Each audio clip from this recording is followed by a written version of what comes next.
Hello and welcome to Unlock Your Vitality with Magali on a Journey. I'm your host, Magali Matthew. Here we cover all things vitality, that is living full of energy. From gut health to spirituality, nutrition to movement, we peel back the layers and unlock ways to heal and feel our best selves, one conscious habit at a time. Stick around, let's dive on in. I'm so excited you're here. Hello, everybody, and welcome to a new episode of the show. I'm so excited for this week's guest. We have Amy Sillince, the founder of Hens with Heart, which is the first and only platform dedicated to sustainable and socially responsible hen parties. You might know them as Bachelorettes. Amy founded Hens with Heart to help make it easy to do things for others and for the good of the world when you celebrate getting married. Amy, thank you so much for being here. Thank you for having me. I'm so excited to have this conversation. It's also very timely as I literally just came back from a wedding. So I feel like I'm full into this mode. And I wanted to start this with telling you a little story of what one of the things she did at the wedding, which I thought was so special. And it includes single girls, which is why I'm bringing it up. So, you know, in the wedding, a lot of times they do like the throwing of the bouquet. I personally chose not to do it because I felt like it's always a bit cringy and like, I don't know, It creates awkwardness. She had counted exactly how many single women there were. And then it was actually a separate bouquet of individual white roses. And when she threw them, they all like spread out and each girl ended up with one rose, which I thought was just so beautiful. So beautiful. That's so thoughtful. Mm-hmm. I love that. Yeah, me too. I've never heard Me neither. It was such a cool experience. All right. So that gives people a little glimpse of where we're going with this. But tell us about your story. How did you get here? How did you launch Hens with Heart? Excited to hear about it all. Well, I suppose, how did I get to launching it? I would start with describing a little bit of my own background and my relationship with giving back and volunteering. And I basically have done various types of volunteering myself in my own personal life for maybe nearly 10 years now. It's something that I've always just been interested in doing. And it through my kind of professional career and corporate job, we did a lot of volunteering through work as well. So it was something that was always super on my radar, this idea of giving back in kind of a fairly significant way. And well, quite predictably, I was at a hen party on a weekend about 4 years ago, I think, and was just looking around at the group of women. There was about 20 of us staying together, and it just kind of suddenly dawned on me, like, oh my gosh, we have so many people here over this one weekend. We've honestly spent so much money and we've spent so much time together. Like, is there not a way that we can take even a little bit of this weekend when we get together to celebrate to give some of that or put some of that towards something that's really positive and that's passing on something positive for other people. So for me, the volunteering aspect of that is something I really care for. And I found that to be a very interesting journey on this project, discovering how much volunteering can be easy and can be really fun and lovely and doesn't have to be what you imagine it to be. But then that also couples with just in general anything that is about kind of maybe taking care of the planet or giving back. So when you're creating these kinds of celebrations, just thinking about how can we make them sustainable? How can we avoid generating extra waste or sort of single-use waste? The weekends are generally, I think, hen weekends, positive in terms of the mood that you have with everybody around, but like, how can we really level up that positivity? It can go further than just like being contained within that group of people who are together. I think it can really radiate outwards as well. Yeah, I love that so much. Thank you for sharing. I'm also really excited to have this conversation because a lot of this audience is around the age when they might be planning a wedding themselves, getting married, or having friends around them that they're planning hen dos. And if it wasn't clear for anybody listening, a hen is a bachelorette party. But one thing that I personally experienced being in that space last year is the intensity of this like picture perfect social media role that sometimes you feel like your bachelorette or hen do should look like. Can you talk to us a little bit about that? Yeah, I think that's super interesting. And I think that, like, I see it more and more how it goes way beyond just bachelorettes and hen parties. And by the way, if you maybe I'll comment as well, I'm British and it's only in the UK where we use the term hen do or hen party. So that's why we are using that word a lot.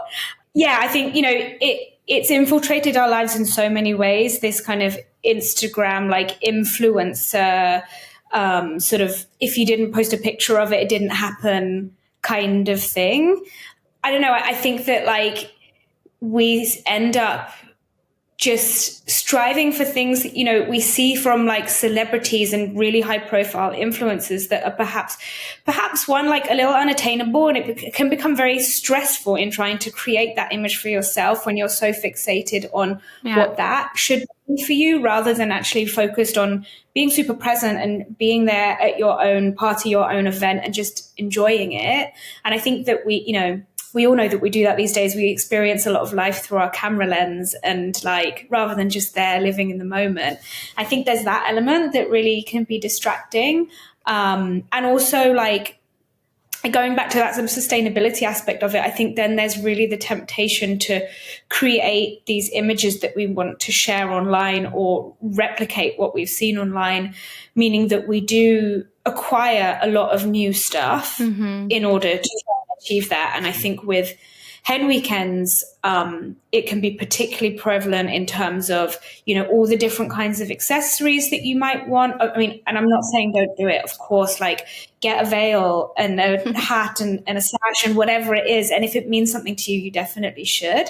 But, all the different outfits and the matching outfits and the themed outfits and everything. And it's great because they do look really good in photos and it's really impactful. It's not about not doing that, but it's maybe about thinking a little bit harder or more carefully about how could we maybe achieve this in a way that means that we're not going to go to Primark or like the cheapest store to buy these outfits that we know that we're never going to wear again. Can we actually find those secondhand?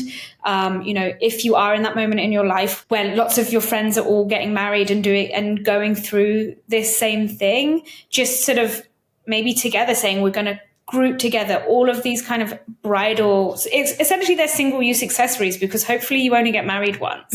So you literally wear it once. It's like so single-use in that sense. Like, in a nice way, we hope it is single-use. But I think that means that we should also maybe pool it, and we can just reuse and share those things as well between each other. Yeah, I love that idea of sharing and reusing. I had a friend, we actually, for her bachelorette, we did buy those like, the photo op little things. I don't even know what they're called, but as they're like little shapes and things that you're like holding with a stick, and made very fun photo opportunities. And she was like, oh, this is perfect. I'll use it for my wedding, for the photo booth that we have. So like, that was a small example of, we did buy it and we knew that it was going to make her super happy to have those. And right away she was like, oh, this is something that I can actually reuse.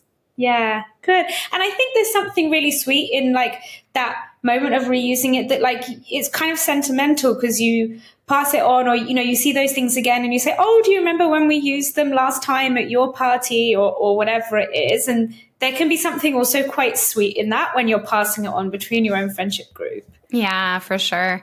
I mean, we started talking about social media and then going into that sustainability part. I think, unfortunately, it is like social media does push you to consume, right? And to buy all the like cool tattoos and, as you said, single use, whatever it is, whether it's like the little straws or like it goes, it's such a huge industry. There's so many options out there.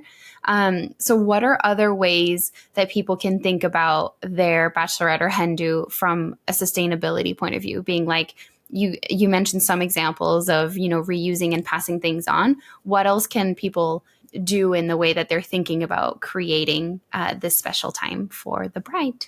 I mean, so I think, what we've touched on so far is sort of in the like maybe fashion and accessories, props category of it. And yeah, like I think anything, in terms of reusing or acquiring secondhand is great. And I think another big aspect of hen parties is like finding things for people to do and having activities for everybody, especially if you're there for a full weekend together.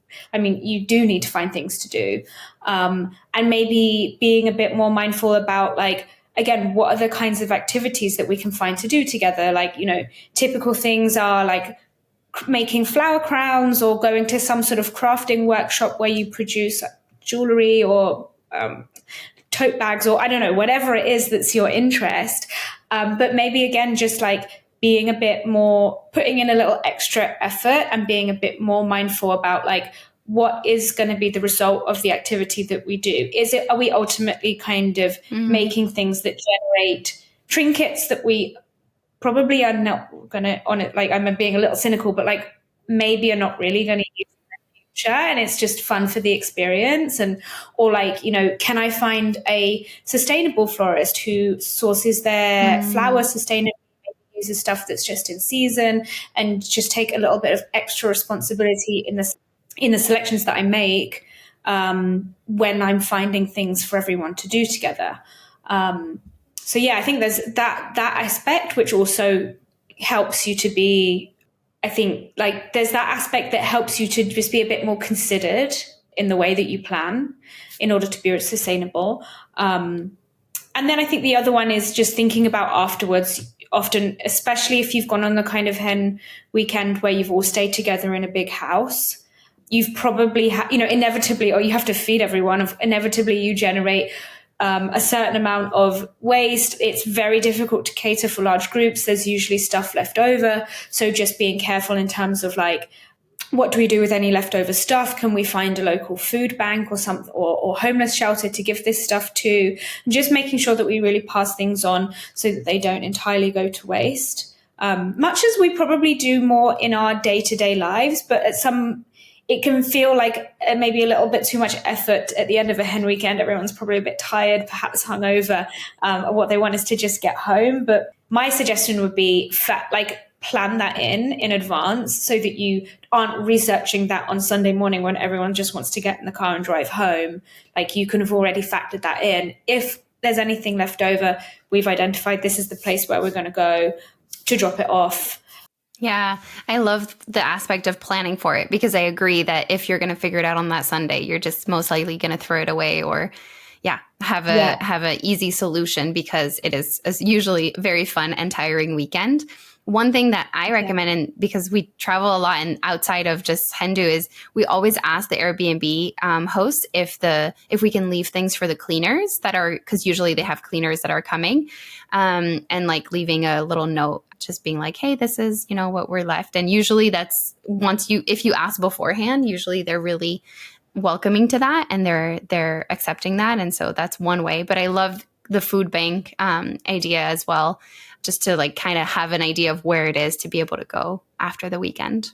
Yeah. I love that. I'd never thought of doing that with Airbnb. That's it's a good idea. And actually, to that point also, I think it's often worth checking in advance what, some Airbnbs, they stock like, salt and pepper and oil and whatever, basic cooking things. So it's also worth checking, do you have any of this already for us, so that we don't just buy more of it? Yeah, exactly. So, and I also think, as you said, this is like just meant to be a beautiful weekend. And so the more kind of thoughtful, well-intentioned things you do, the better everybody's going to feel about it. I've gone to hen dos where that's totally been the vibe and you feel that. And then to others where it's like, as you said, we spend too much money. We bought like so many little things that we're just stuffing in our suitcase and are going to throw away at home. So I think generally everybody just also feels better out of it when that's what is being created. And I think that perhaps it's also nice to kind of maybe point out to the other guests when they arrive, like, we have made a conscious effort to avoid this. Like, it's so, let me also be clear, I am an absolute sucker for a theme and for like trinkets, and I love all of this stuff. I love putting together like party gift bags and party bags and stuff like that. I do think that the hen party bag, that's anyway, the hen do party bag or bachelorette party bag thing is kind of getting out of hand. Like, it's so beautiful, the things that people are creating to give to everyone. But again, like, nobody necessarily needs those things. And they might be things that like don't get used again in the future. But like, perhaps now there's an expectation that you arrive to a certain like welcome gift at an event like this.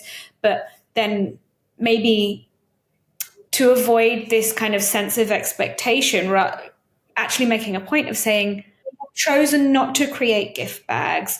Maybe you can find something that's like nice and simple and sustainable, like give everyone a plant that they can take away and plant at the next week and actually keep it living and really sweet reminder of the weekend, but not like tons of like sweets and paracetamols and face masks and this and that like, it's really nice to have them, but in the end of the day, is this what makes a difference to the overall and the real fun that we're going to have when we're together? Like, probably not. Mm-hmm. Sense of being a little bit more like virtuous and mindful can feel really nice.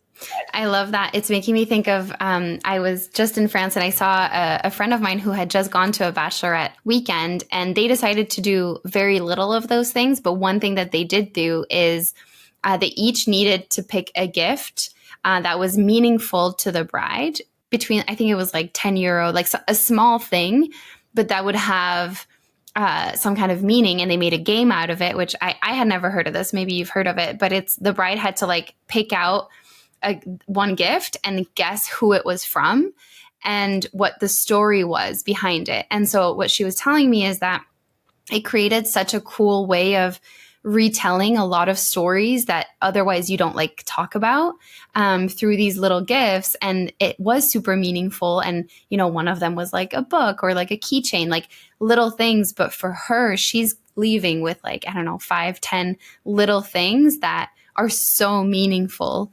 So I really like that idea. That's so nice. Yeah, I've never heard of that. So cute. Amazing. So you talked about at the beginning, the fact that you really got into this from a volunteering angle and giving back. Can you talk to us about how you would bring this into a Hen Do weekend? Yeah. I think there's certainly scales of it, and different people will obviously have, different availabilities in terms of time and, or just the capacity in terms of the interest of everybody going. It's something they really want to do, but I think on its largest scale, where you would basically be finding an activity for people to do, like I mentioned before, flower crowns, cocktail making, outdoor sports event activities. You can tell that's not my personal. Instead of maybe just. And I'm going to say something actually quite cynical here that, sometimes, and in my personal experience, having planned a lot of hen parties, you can find yourself sort of saying, oh my gosh, we just need something for everyone to do on Saturday afternoon. We know we need to keep everyone occupied. We can't just sit around in this house all weekend. And it needs to be budget friendly because the budget is always kind of tight. So what on earth can we find to do? Like, it could be anything. I just need something. It can sometimes get to that. And so in that aspect, I think that volunteering can be an amazing solution to this. And also just like a really beautiful option. It comes in so many shapes and sizes. You could be helping on a community farm or a city farm. And again, what I would recommend is that you think about what are truly the interests of the bride or the causes that she cares about. If she loves animals, maybe you can go and help at some farm or like a dog shelter or something like that. If you're staying near the coast, maybe you can all just spend 30 minutes doing a beach cleanup. And you don't have to be collaborating with a charity or have anybody else involved to do that. You can just say, hey, we're going to go do this for half an hour or an hour. And, it's really nice because it gets you kind of out in nature. You're leaving with more than you came with, which I think is really nice. We're going to lovely locations and it's nice to feel like we respect them and care about them. But yeah. And also if you're more kind of like, maybe like crafty or indoorsy, there's loads of sort of hands-on things you can do. My brand and my business particularly is focused on the UK. So a lot of my examples are UK focused, but you would find this in these kinds of things in most countries, I would imagine. But, you can make cards or buy cards that are already designed and elaborate them and just send posts to children who are severely unwell. There's a charity in the UK called Post Pals that are dedicated to doing that. And you can just go on the website and pick a child. You could send them a post from anywhere in the world. And, all of you together could just spend a couple of hours designing beautiful posts and letters and then sending it all off. And, you've done some volunteering, but it doesn't feel really like volunteering. I love that. Yeah, I love it. I really, really, I think it's such a special charity, that one. And I love that idea as well, that there are lots of things that you can do that mean that, you don't have to go to another venue. You don't have to travel. You can do it from the house or the venue that you're all staying at together if you want to. Volunteering doesn't have to mean going on site somewhere, getting your hands dirty or being super active as well.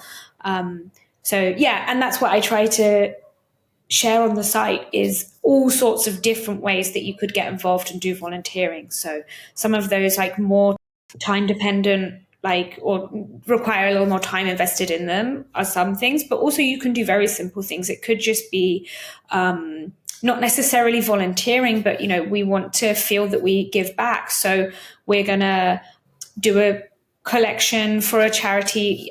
There's a charity in the UK called Beauty Banks who collect personal hygiene items, soap and shampoo and toothpaste and so on. And then they distribute it to other charities like refugee charities, food banks, women's shelters and so on, to pass on personal hygiene products to people who can't afford them. So, in your hen party, you could just ask everybody to bring 1 or 2 items with them and then make a collection together. And then somebody just needs to drop it off at a drop-off point. Yeah, so easy. Yeah, super easy. It maybe costs you £5 less £2 if you want to. And it's as much time as the next time you're in the grocery store grabbing a bottle of shampoo to take with you on the hen weekend at the weekend. It doesn't even need any real investment, but you're making, collectively, if there's 10 or 15 of you on a hen party, collectively what you're doing is making such a huge impact for other people. But it's been so simple for you. Mm-hmm. Yeah. I love there's a charity here in San Francisco called Simply the Basics, which it does similar. They distribute these hygiene packs to homeless shelters, specifically women homeless shelters. And a lot of times they need help, just somebody with people creating the packs. And I remember we did that with my old company of just spending a day, but you could even just do it for an hour or two. And so a lot of times time is what is needed, right? So as you said, it can be really small investments or just, spending the time to do that. I love that. And I love the nature one. I mean, nature is very, very, very important to me in my life. But I love the idea of a beach cleanup, even in a park or in a city, right? If you're doing a city, there's trash everywhere, unfortunately. Yeah. Yeah. That's really, really beautiful. And I would say, if you're doing something like a litter pick, that makes it sound a bit gross actually, but essentially you probably are going to go and walk in a park and have a beautiful walk and pick up little bits of trash here and there. And I would recommend just contacting your local council or local authority or whoever takes care of that park.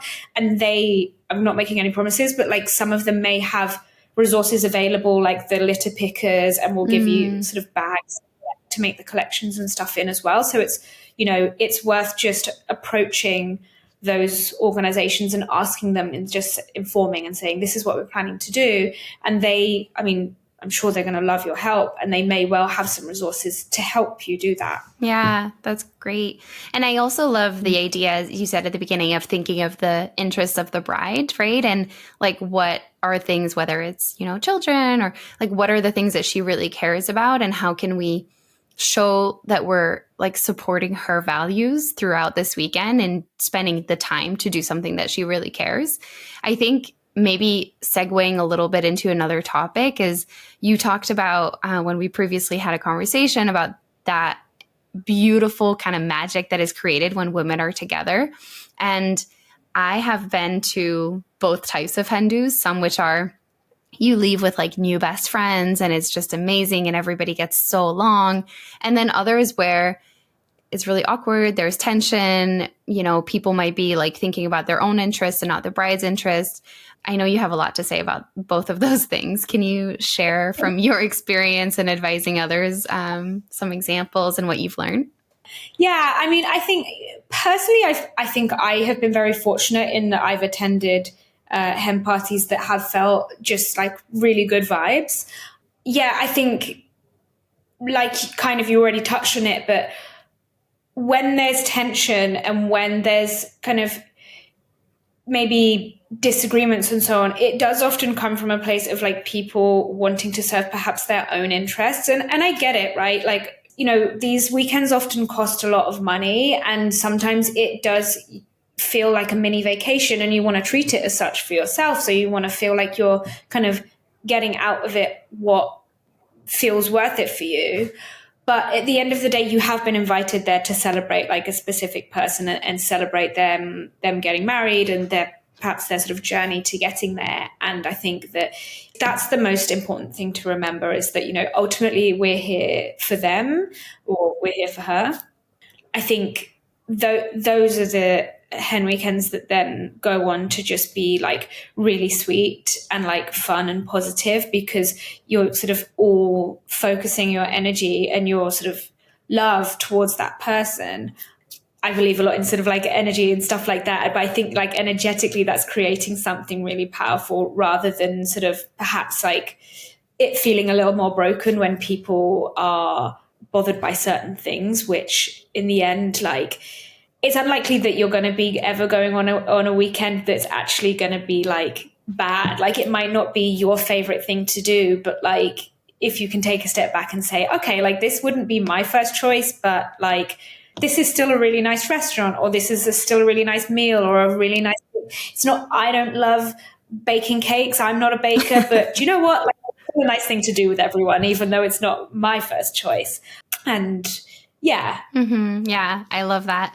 And the example I used earlier of the bride reusing, I actually didn't even think to say, but it's Steph who introduced us. And her bachelorette weekend was so much of that, of like everybody also coming up with ideas with the things that how they connect with her. When you think about it and when we look back, it was like simple things, but we had so much fun doing them. Like somebody created a kind of like Olympic style. There was 2 teams and we did, like you have to throw an egg and not break it. The like backs, like the sack races and all these things. And again, was quite simple, but it was just so much fun. And everybody was, as you said, putting great energy and in like being funnily competitive. And it's also easy to get to know each other that way in like a game and fun and joyful play. And then one of my favorites of my own hen do, the whole thing was so special. Like my cheeks hurt from so much smiling at the end of it. But one of the things that I loved is at one night we just had like drinks and in the house, the place that they had rented, and they did a game where they asked my husband, or back then fiance, a bunch of questions and videoed him, and like I had to say the answer before watching his answer. And we were just laughing so much, and they were asking me questions, and it was just such a beautiful moment of like, some of them knew things, some of them were like, no, for sure it's going to be that, of like, again, getting to know each other and getting to know how each other knows the bride in this scenario. And then the other thing is a really good friend of mine, one of my bridesmaids, couldn't make it, but she's a yoga teacher. And so one of the days they were like, oh yeah, we're going to have a yoga class, be ready at whatever time. And then when I went up there, it was her on Zoom and she taught us yoga. And it was so special. Like I'm also a yoga teacher. I love yoga. But like, it would not have been the same to have a random yoga teacher come, but just to have her, who obviously wasn't able to be there. And it was such a special moment. And then after we shared, like everybody shared their intention for why we're here, and we were all crying and it was super emotional. So it was such small little examples that, even though, yes, we were all together. My bridesmaids tend to be all from different countries. So I know that it was a cost to like everybody get to one place. But then some of these little examples that you can do from anywhere. And that really meant a lot. Yeah. Yeah. Oh, I love that. Yeah, I think like I love seeing those like new friendships that bloom and connections that bloom like on these weekends, and like, you know, often as well, like I think you may not all know each other, but you've probably all heard each other's names over sure. the years Yeah. as well. It can be nice to kind of put faces to names, or like personalities to names, and yeah, any of those kinds of like little games and activities that like get people sharing are really nice. Like the one you said earlier about like buying the gifts. Often one that I encourage is it's simpler than that. Like you just at some point, maybe like at a dinner or when you're having drinks somewhere, just give everyone like 1 or 2 pieces of paper, and everybody has to write down like a sweet or a funny memory of the bride, and then you don't put your name on them, and you fold them all up, and then she just reads them out. Oh, that's so sweet. And again, like, you know, it's like you just bring up really nice memories. Everyone kind of learns a bit about each other. Usually people have a laugh doing it. And yeah, it's super sweet. I love that. That's beautiful. So we talked a little bit about like fashion and outfits and things. I know that you have a great recommendation if people want to get some matching t-shirts. Can you share a little bit about that? Yes, I can. Thank you for that. Like that sweet segue into promo. Yeah. So actually, it was something that I always wanted to tackle, was this idea of like kind of, yeah, the one use fashion that goes on hen parties, and not necessarily so much like, you know, the fashion pieces like clothing that potentially you could rewear again, but there is indeed like always often a trend for matching shirts, often personalized ones. And it's always been kind of a bugbear of mine, like seeing those, knowing that like they're so quickly relegated to like the pajama drawer or the gym drawer once you're done with the weekend. And then I recently discovered earlier this year this business in the UK called T-Mill, who they're a t-shirt printing factory, but they print everything on demand. So there's never t-shirts produced that don't get bought. Like they're always printed in the moment. And you know, they're certified organic cotton. The factory is run on renewable energy. They're super, super sustainable in all the ways that they can be. So I love that aspect. But in addition to that, if you buy t-shirts from them, one of which I am modeling today, when you are done with it, because if your t-shirt says bride on it, you're unlikely to wear that once you're married. And indeed, you might want to hold on to it for sentimental reasons. But if you decide that you don't want to, with T-Mill, you can scan the QR code inside the T-shirt and then send it back to them. And they will reuse that material to make it into fabric for new T-shirts. So you get a fully circular process with them. And you can also buy T-shirts made from the recycled fabric as well, if you want to really support that circularity.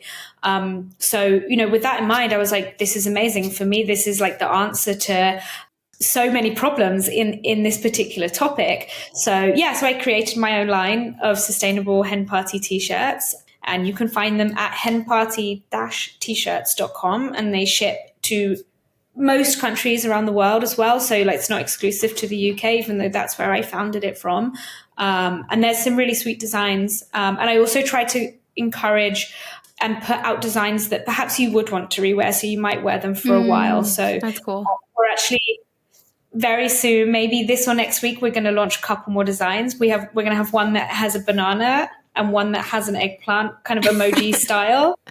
Which I think is like a little tongue in cheek. It's a little bit cheeky, but it's like not too obvious either. They're not necessarily 100% personalized. It doesn't say Amy's Hen Weekend on it. But if everybody gets the same one and they're all matching, that alone like brings together the really cohesive look that usually is the thing that people are after anyway. Mm-hmm. Yeah, I love that. That's so beautiful. That's amazing. For sure. I'm sure a bunch of people are going to want to jump on that, and that they are also, t-shirts that you could reuse, just because when they are the personalized, like Amy's Hen do, that's when you're not necessarily going to wear it again. Yeah. Yeah, as opposed to designs that could. So that's really cool. I love it.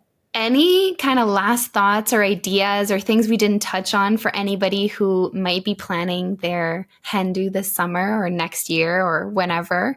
Yeah, anything else that we didn't cover that you want to leave people with? I would say, first of all, I mean, we have already touched on it, but what I would say as a reminder is just don't forget to, when you're planning the hen weekend, and speaking to people who are planning, they're probably not the bride themselves, because usually it's tasked to the bridesmaids or somebody else to plan the hen weekend.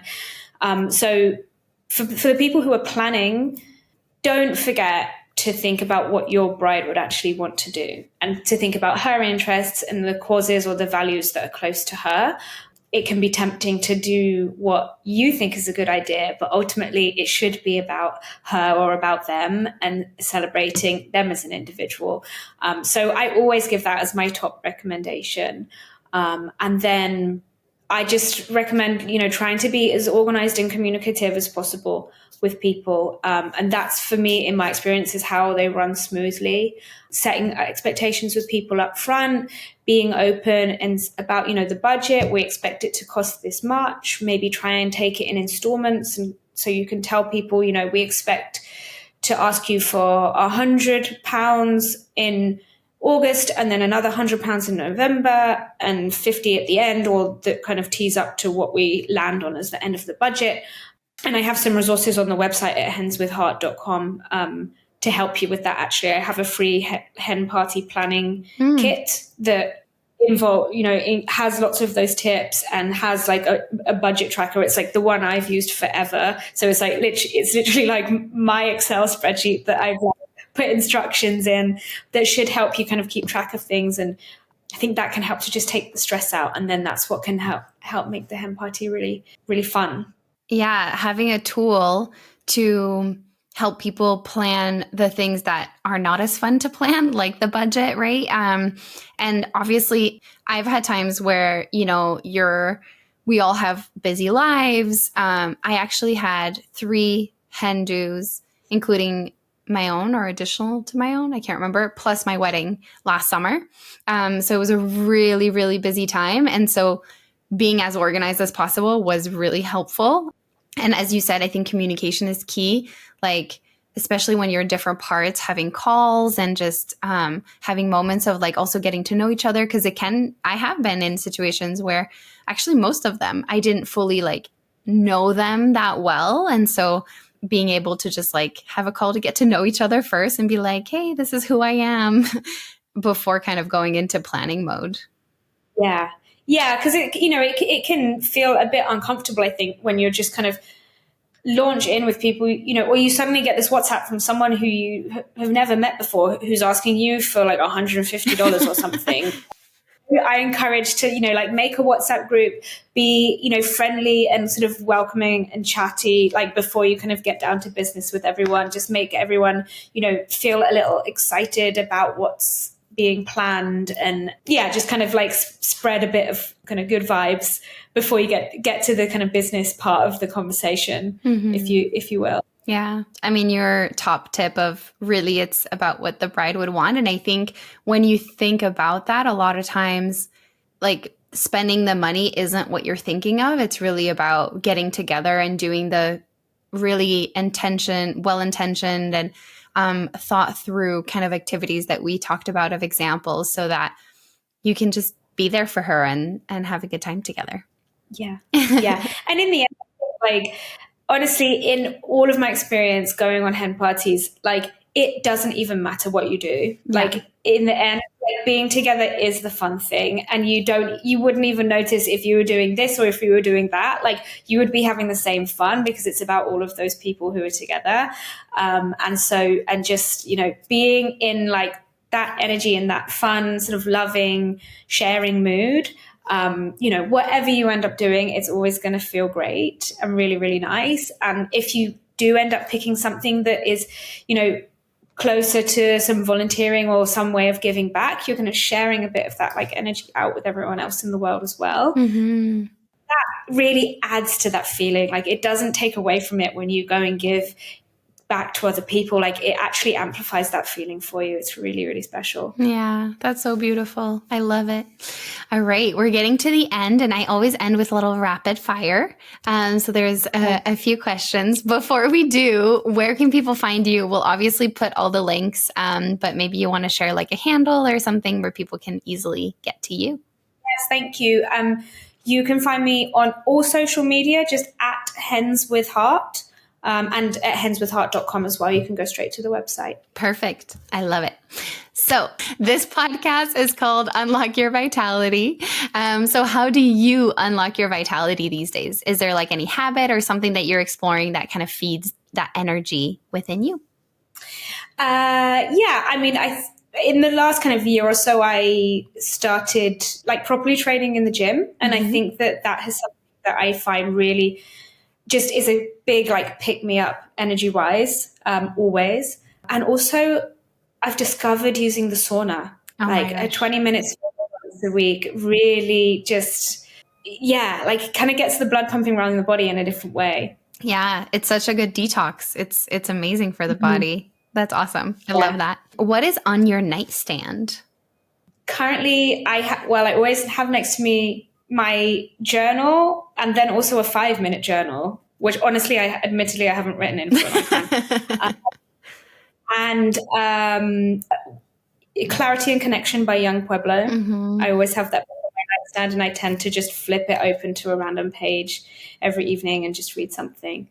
And like a nice Caudalie foot cream, I think it's lavender scented one. Love that. Amazing.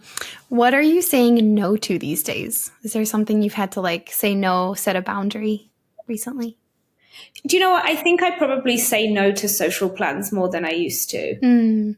I do love socializing and I love being super social, but I have realized that I can then get burnt out from it if I do it too many days in a row. So I've got much better at saying no when I recognize where it's going to be my limit for the week and have to just decline other plans or push them out into other weeks. Yeah, I love that. I definitely feel the same.